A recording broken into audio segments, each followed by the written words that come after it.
The rain hammered against the windows of Joey's diner like 1,000 tiny fists. Inside, the smell of coffee and bacon filled the air. The clock on the wall said 6:47 in the morning, and Diane was already pouring her 10th cup of coffee for the early crowd. But then the bell above the door jingled, and everyone looked up. A man stood in the doorway. His clothes were torn and dirty. His shoes had holes in them. Rain dripped from his hair onto the floor. He looked like he hadn't eaten in days. The diner went quiet. Some people looked away. Others whispered to each other. The man's eyes searched the room, hungry and afraid. Diane saw him, and she smiled. "Come on in, baby," she called out, waving him toward the counter. "You look like you need some breakfast." The man hesitated. I don't have any money." Diane's smile grew even bigger. "Did I ask you for money? I asked if you were hungry. Now sit down before your food gets cold." The man's eyes filled with tears. He shuffled to the counter and sat down on a red stool. Diane was already cracking eggs on the grill. In the corner booth, another man watched this happen. His name was Marcus Wellington III, though nobody in the diner knew that. He wore old jeans and a faded jacket. His expensive watch was hidden in his pocket. For 3 weeks, he'd been coming to Joey's diner, sitting quietly, watching. Marcus was a billionaire. He owned 47 restaurants across the country, including the company that owned Joey's diner. But nobody here knew his face. Nobody knew that in his briefcase, he carried papers that could close his place forever. He'd come to Memphis to see the diner for himself before he shut it down. The number said Joey's diner was losing money. The number said it wasn't worth keeping. But the numbers didn't know about Diane. Diane Jenkins was 52 years old. She'd worked at Joey's diner for 23 years. Her hands were strong from years of carrying heavy plates. Her back hurt at the end of every shift, but her smile never got tired. She slid a plate in front of the ragged man. Scrambled eggs, bacon, toast, and hash browns. A feast. "Eat up, Willie," she said softly. "And there's more if you want it." "You know my name?" Willie whispered. "Baby, I know everyone who walks through that door. You came in last Tuesday, remember? Had the soup." Willie started to cry as he ate. Big, silent tears rolled down his cheeks and into his eggs. Marcus watched, something twisting in his chest. Something uncomfortable.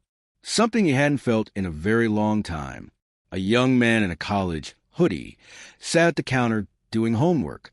Diane refilled his coffee without him asking. "How are those classes going, Terrell?" she asked. Terrell looked up and grinned. "Got AB on my math test, Miss Diane." "8B? Baby, that's wonderful. I'm so proud of you." She squeezed his shoulder. "Your mama will be proud, too." Terrell's smile faded a little. "You really think so?" "I know so. You keep studying. You're going places." Marcus noticed how Terrell sat up straighter after Diane walked away, how his pencil moved faster across his paper, how hope looked on a young man's face. An older woman came in, moving slowly with a cane. Diane rushed over. "Mrs. Patterson. Here, let me help you." Diane guided her to a booth and brought her usual order without asking. "Oatmeal with honey and a pot of tea." "You're an angel, Diane," Mrs. Patterson said. "No, ma'am. I just remember what it's like to need help." That afternoon, during the lunch rush, Diane finally took a break. She sat in the back room, her feet up on a milk crate. Marcus had moved to a table near the kitchen door.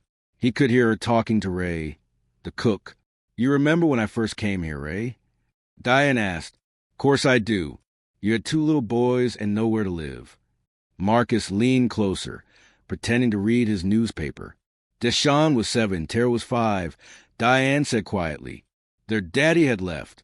I'd lost my job. We were staying in my car.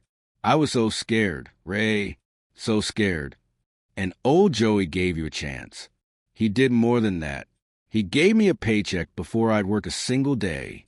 Said he could see I needed it. He let me bring the boys here after school. Fed them for free until I got on my feet." Her voice cracked. "He saved our lives." "That's why you do what you do," Ray said. "It wasn't a question. Every person who walks through that door is somebody's child," Diane said. "Somebody's hope. You never know what carrying someone's weight for just one day might do. Joey taught me that. Marcus felt something break open inside his chest. He thought about Willie, crying into his eggs, about Terrell, studying for a better future, about Mrs. Patterson, who maybe lived alone and just needed someone to remember how she took her tea. He thought about the papers in his briefcase, the orders to close Joey's diner, to fire Diane and Ray and everyone else, to turn the building into something more profitable. The numbers made sense, but the numbers were wrong. That evening, as the dinner crowd thinned out, Willie came back. He was cleaner now, but his eyes were wild with panic. "Miss Diane," he gasped. "Miss Diane, I need help." Diane rushed over. "What's wrong, baby?" "My daughter," Willie choked out. "She's sick, really sick. She needs medicine, but I can't." He collapsed into sobs. The diner went silent again.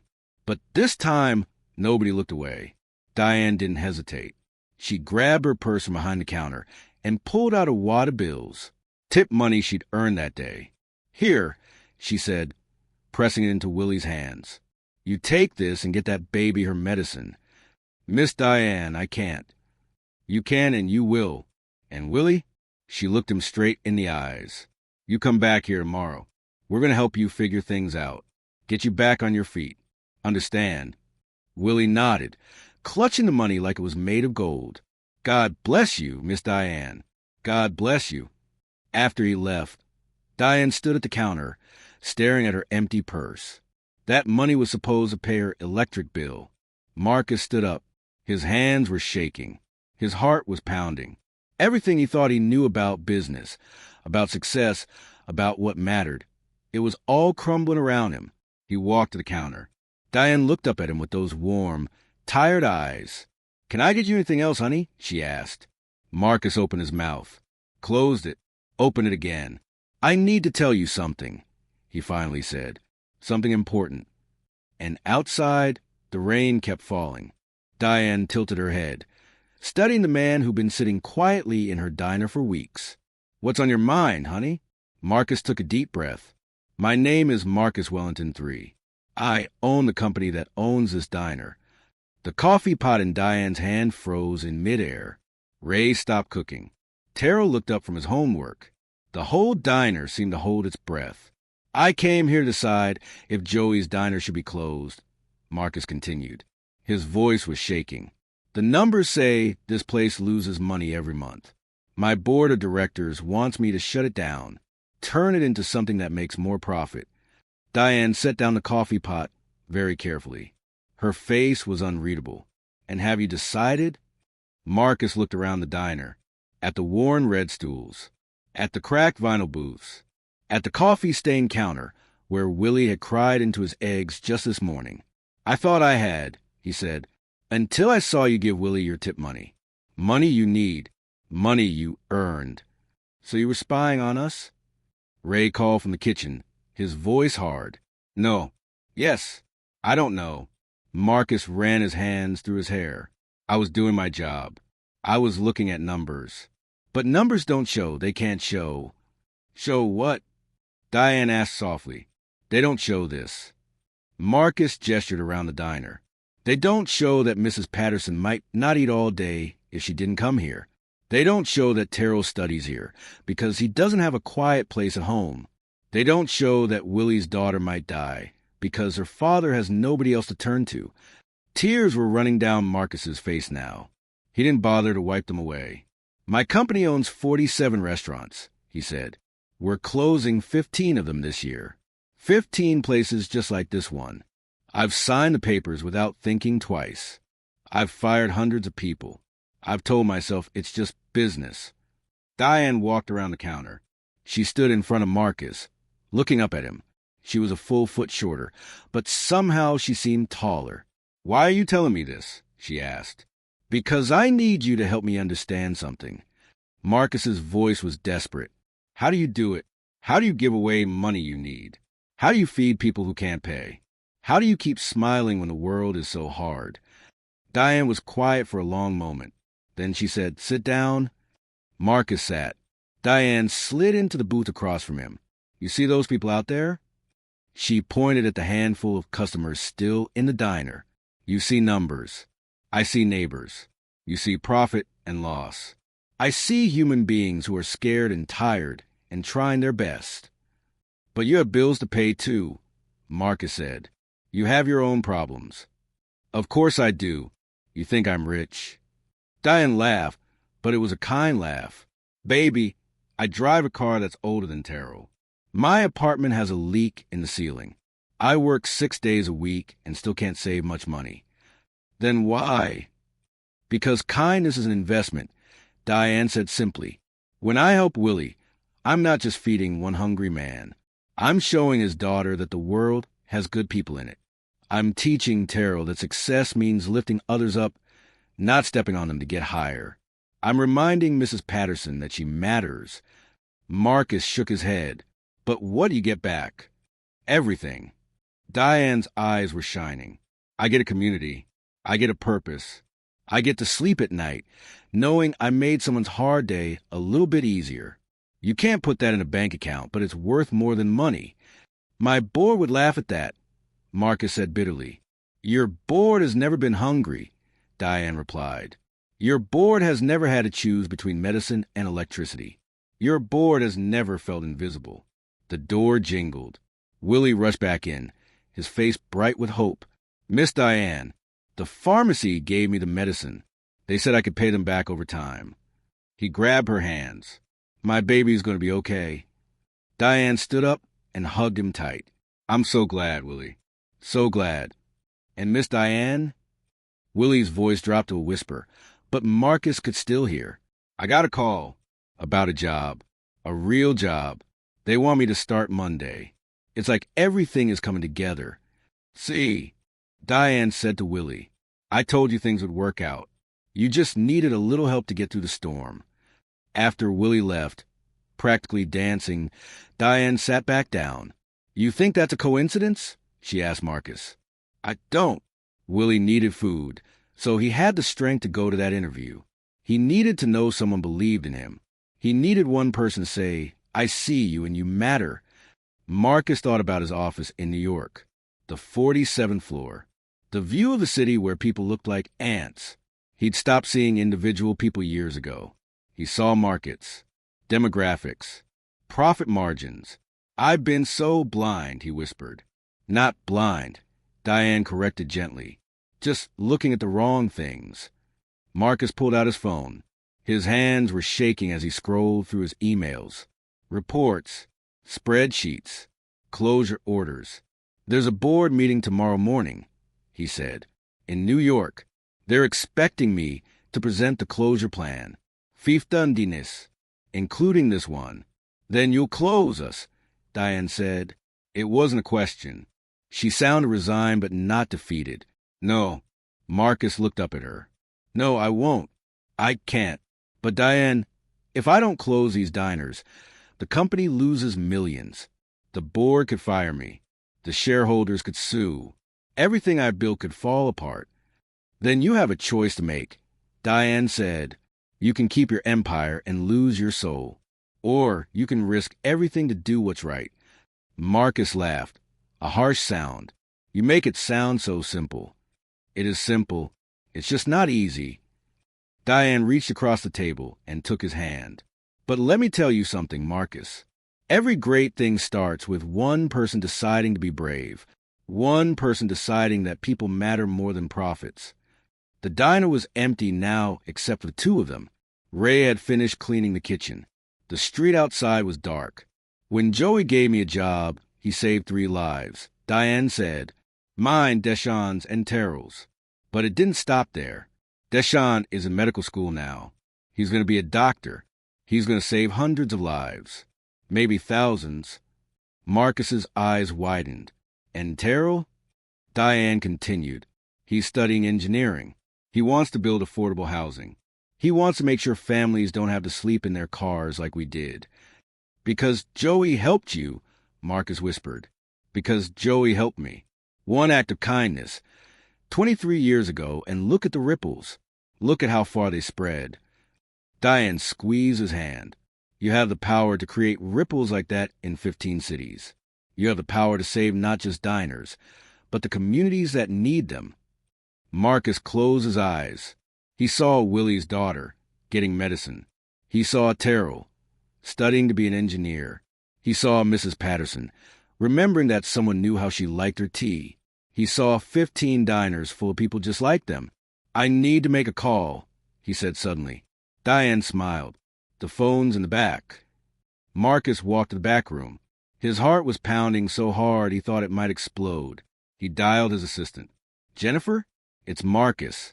I need you to schedule an emergency board meeting for first thing tomorrow morning. And Jennifer, tell them everything is about to change." When he came back out, Diane was pouring 2 cups of coffee. "Whatever happens," she said, sliding a cup across to him, "you've already won. You've already seen what really matters. That's more than most people ever do." Marcus picked up the coffee. His hands were steady now. "I'm going to fight for these diners," he said. "I'm going to fight for every Willie and every Terrell and every Mrs. Patterson. And Diane, yes, I'm going to need your help, because I know how to run a business, but you know how to change lives." Diane's smile was like the sun coming up. "Then let's get to work," she said. Outside, the rain had stopped. The clouds were breaking apart. Stars were beginning to appear. And inside Joey's diner, a billionaire and a waitress began to plan a revolution. The boardroom in New York was cold and quiet. 20 executives sat around a long glass table, staring at Marcus like he'd lost his mind. "Let me understand this correctly," said Mr. Chun, the chief financial officer. His voice was sharp as a knife. "You want to keep all 15 diners open? The ones that are losing money?" "Not just keep them open," Marcus said, standing at the head of the table. His heart was pounding, but his voice was strong. "I want to invest in them. I want to create a community fund. I want to turn them into places that serve people, not just food." The room exploded with voices. "This is financial suicide. The shareholders will never approve." "Marcus, have you gone crazy?" Marcus held up his hand. The room went quiet. 3 weeks ago, I would have agreed with all of you," he said. "I would have looked at the numbers and made the logical choice. But I spent 3 weeks in Memphis. I watched a waitress named Diane feed people who couldn't pay. I saw her give away her own money to help a stranger's sick child. And you know what happened? Nobody answered. That stranger got a job. That sick child got medicine. A college student got the encouragement he needed to keep going. An old woman remembered that she wasn't invisible." Marcus's voice was shaking now, but with passion, not fear. "And it all started with one grilled cheese sandwich." "That's very touching," said Mrs. Rodriguez, the head of operations. "But we can't run a company on fairy tales." "You're right," Marcus said. "We can't. But we also can't build a legacy on closed doors and broken communities. These diners aren't just buildings. They're lifelines." He pulled out his laptop and connected it to the big screen on the wall. Pictures filled the screen. Joey's diner. The people inside. Diane smiling. Willie hugging his daughter. Terrell studying at the counter. "This is Joey's diner in Memphis." Marcus said, "It's been open for 36 years. Diane Jenkins has worked there for 23 of those years. She makes $12 an hour plus tips. Last month, she gave away half her tips to people who needed help." More pictures appeared. Different diners, different cities, different faces, but the same warmth, the same hope. This is Rodriguez Family Restaurant in Phoenix. This is Mama Chen's Kitchen in Seattle. This is the Corner Cafe in Detroit. Every single one of the diners we want to close has a Diane. Every single one has a community that depends on it. Mr. Chen leaned forward. "And how exactly do you plan to make this profitable?" Marcus smiled. "By changing what we measure, not just money, impact." He clicked to the next slide. A detailed plan filled the screen. "We create the Wellington Community Fund. Every diner becomes a community hub. We offer job training programs, resume workshops, free meals for anyone who's truly hungry, partnerships with local schools and hospitals. We pay our workers better wages. We give them benefits. We make them partners, not just employees. That costs millions, someone shouted. Yes, Marcus said calmly. It costs millions, and it will save thousands of lives. It will create jobs. It will strengthen communities. And you know what else? It will make us the most respected restaurant company in America. The room was silent. People were actually listening now. I'm not asking you to throw away money, Marcus continued. I'm asking you to invest it differently, to build something that matters, something that lasts longer than the next quarterly report. Mrs. Rodriguez raised her hand. And if this fails, if the shareholders revolt, Marcus looked her straight in the eye. Then I'll resign. I'll take full responsibility. But I believe in my heart that this won't fail. Because kindness never fails. Community never fails. Hope never fails. He clicked to the last slide. It was a quote from Diane. Kindness is an investment in the world you want to live in. That's what we're doing, Marcus said. We're investing in the world we want to live in. A world where businesses care about people, where success means lifting others up, where a billionaire and a waitress can work together to change lives. The vote was close, but it passed. 6 months later, Joey's diner looked different. The roof was fixed. The booths were reupholstered. There was a new computer center in the back room where people could search for jobs and take free classes. But the most important things hadn't changed. Diane still poured coffee with a smile. Ray still cooked the best bacon in Memphis. And people who were hungry still got fed, whether they could pay or not. Willie came in every Tuesday morning now. He wore a work uniform and always ordered the breakfast special. He was a janitor at the hospital, and he was proud of it. Miss Diane, he said one morning, my daughter is top of her class now. The medicine made her better, and now she's thriving. All because you helped us when nobody else would. Diane hugged him tight. I'm so proud of you, Willie. So proud. Terrell was still studying at the counter, but now he was a tutor too. He helped other kids with their homework through the Wellington Community Fund program, and he'd just gotten accepted to 3 different engineering schools. I'm going to build houses for people like my mama, he told Diane. Families who need a safe place.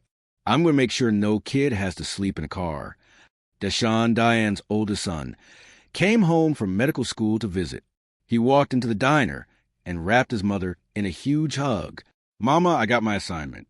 I'm going to work in a clinic that serves people who can't afford regular doctors, just like you serve people who couldn't afford regular meals. Diane cried happy tears. You're going to change the world, baby. No, Mama, you already changed the world. I'm just following your example. Marcus came to Memphis once a month now. He always sat at the counter and ordered grilled cheese. He'd started the same programs in all 15 diners, and they were working. Not just surviving, thriving. The New York Times wrote a feature story, How One Billionaire Learned That Kindness is Good Business. The article went viral. Other companies started copying the model. But Marcus didn't care about the publicity. He cared about the lives being changed. One evening, he sat with Diane after the dinner rush. You saved my company, he told her. But more than that, you saved me. I was so lost, Diane. I had everything and nothing at the same time. Diane patted his hand. You weren't lost, honey. You just forgot to look at the right things. But you remembered. That's what matters. The board wants to expand the program. Marcus said, smiling. They want to open 20 new community diners in cities that need them most, places where people are struggling, where hope is hard to find. Then we'll bring them hope, Diane said simply, one grilled cheese at a time. A young mother came in with 2 small children. They looked tired and scared. Diane stood up immediately. Welcome, baby, she called out. Come on in. Let's get those babies fed. Marcus watched as Diane worked her magic. How she made the children laugh. How she slipped extra food onto their plates. How she made the mother feel seen and valued instead of ashamed. And he understood, finally and completely, what real wealth looked like. It wasn't in a bank account. It wasn't in a boardroom. It wasn't in the view from the 47th floor. It was here, in a small diner in Memphis. in the smile of a waitress who gave everything and somehow always had more to give. It was in the ripples, the endless, beautiful ripples that spread out from one act of kindness and touched more lives than anyone could count. Years later, people would tell stories about the Wellington Revolution, about how one company changed the way business was done, about how 15 struggling diners became beacons of hope in their communities. But the people who were there, the people who lived it, knew the truth. It wasn't a company that changed the world. It was a woman named Diane who believed that every person who walked through her door deserved to be treated like family, who believed that kindness was never wasted, who believed that one small act of love could light up the darkness. And she was right, because Willie's daughter became a teacher, and Terrell built affordable housing for 300 families, and Deshawn saved lives in a clinic where hope walked to the door every single day, because Mrs. Patterson lived 3 more years, and every single day she knew someone remembered how she liked her tea, because 20 community diners became 50 and then 100, and the revolution kept spreading, because a billionaire learned that true wealth is measured in lives touched, not dollars earned, and because Diane kept showing up day after day, pouring coffee and scrambling eggs and proving that ordinary people doing ordinary kindnesses can create extraordinary change. The secret was simple, but it changed everything. Stop asking what you can get. Ask what you can give. Stop asking how you can be served. Ask how you can serve. Happiness isn't found in what we keep for ourselves. It's found in what we share with others. One act of kindness creates ripples that never stop spreading. And when we light someone else's candle, our own light shines brighter. That's the magic. That's the miracle. That's what Diane knew all along. Did this story touch your heart? Did it remind you that kindness is the most powerful force in the world? Then hit that like button and share this story with someone who needs to hear it today.